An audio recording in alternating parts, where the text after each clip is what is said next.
சஷ்டிக்கு நல்லபடியா வந்து பார்த்திங்கன்னா விரதம் இருந்து சாமிக்கு வந்து கரெக்டாக பண்ணணும் அப்படின்னு தாங்க நினச்சிக்கிட்டு விரதம் இருந்தேன். ஆனா வந்து பார்த்திங்கன்னா 5வது நாளே வந்து கரெக்டாக எனக்கு வந்து பீரியட்ஸ் ஆயிடுச்சு. அதனால வந்து சாமி வந்து கோயிலுக்கு வந்து போக முடியலையேன்னு ரொம்பவே வருத்தமா இருந்தது.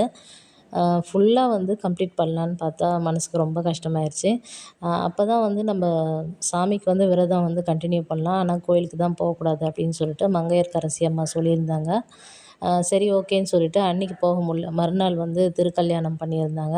அன்னைக்கு போயிட்டு கோயில்ல போயிட்டு சாமியெல்லாம் பார்த்துட்டு வந்தேன். மனசுக்கு ரொம்பவே நிறைவா இருந்தது. ரொம்பவே சூப்பரா இருந்தது. மகாகுட்டியும், அப்புக்குட்டியும் வந்து பார்த்திங்கன்னா, அன்னைக்கு வந்து ஃபுல்லா வந்து விரதம் இருந்தாங்க. என்னாலயே நம்ப முடியலைங்க. கொஞ்ச நேரம் பசி எடுத்தா கூட வந்து பார்த்திங்கன்னா, பசிக்குது பசிக்குதுன்னு சொல்லுவாங்க. அந்த முருகரோட அருளால அவங்க வந்து அன்னைக்கு டே பூராவுமே வந்து சிறப்பா வந்து அவங்க வந்து அந்த விரதத்த வந்து கம்ப்ளீட் பண்ணிட்டு, ஈவினிங் வந்த பிறகு வந்து கந்த சஷ்டி கவசமெல்லாம் படிச்சுட்டு, பூஜை பண்ணிட்டு, அதுக்கப்புறம் தான் சாப்பிட்டாங்களேங்க. கோயிலுக்கு போயிட்டு வந்துட்டேன். ரொம்பவே சூப்பரா இருந்திருக்கும்னு நினைக்கிறேன். உங்க கூட வந்து பார்த்திங்கன்னா, ஷேர் பண்ணியிருக்கேன் பாருங்கள். சாமி அலங்காரம் அவ்வளோ சூப்பரா இருந்தது.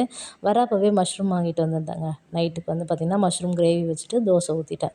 அன்னைக்கு டே அப்படிதாங்க ரொம்பவே சூப்பரா போச்சு. உங்களுக்கு சஷ்டி எப்படி போச்சுன்னு சொல்லிட்டு மறக்காம கமெண்ட் பண்ணுங்கள். தேங்க்ஸ் ஃபார் வாட்சிங்.